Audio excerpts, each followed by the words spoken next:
কি দাদা, আজকের এই ভাইফোঁটার দিনে, এত আনন্দের দিনে, আর আপনি মন খারাপ করে বসে আছেন, আবার একা। বলুন কি সমস্যা হয়েছে আপনার? আপনাকে তো আমি চিনিও না আর জানিও না, তা আপনাকে আমার সমস্যা বললে কি সমাধান হয়ে যাবে নাকি? সমাধান করতে পারবো কিনা জানি না, কিন্তু চেষ্টা করে তো দেখতেই পারি। বলুন কি সমস্যা।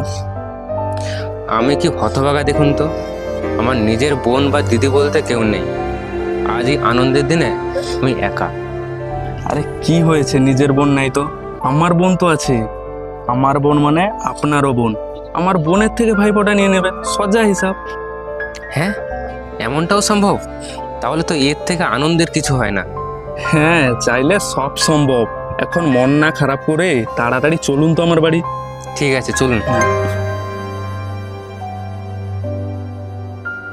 এই দেখুন, বলতে বলতে আমার ঘরে চলেই এলাম। আরে তাড়াহুড়ো তো বোনের জন্য গিফটটাই আনতে ভুলে গেছি। আরে আবার আলাদাভাবে গিফট আনার কি দরকার? বোনকে মন ভরে আশীর্বাদ করবেন, ওটাই ওর জন্য সব থেকে বড় উপহার। আচ্ছা বেশ, ঠিক আছে। আর আমি থাকি কিংবা না থাকি, আমার বোনকে নিজের বোনের মতন আগলে রাখার দায়িত্ব কিন্তু আপনার।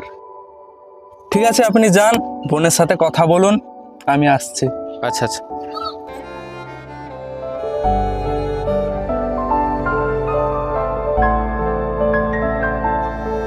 বাড়িতে কেউ আছে? হ্যাঁ বলুন, কি চাই? না বোন, তুমি আমাকে চিনবে না। আমাকে তোমার দাদা সুমন পাঠালো।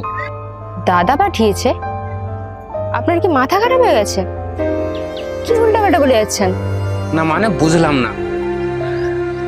আজ 1 বছর হলো আমার দাদা আমাদেরকে ছেড়ে না ফেরার দেশেই চলে গেছেন, আর আপনি ভর দুপুরে এসে আমার সাথে মজা করছেন।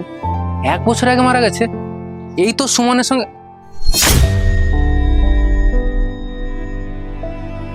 আমি থাকি কিংবা না থাকি, আমার বোনকে নিজের বোনের মতন আগলে রাখার দায়িত্ব কিন্তু আপনার। আচ্ছা বোন, আজ থেকে আমি তোর দাদা।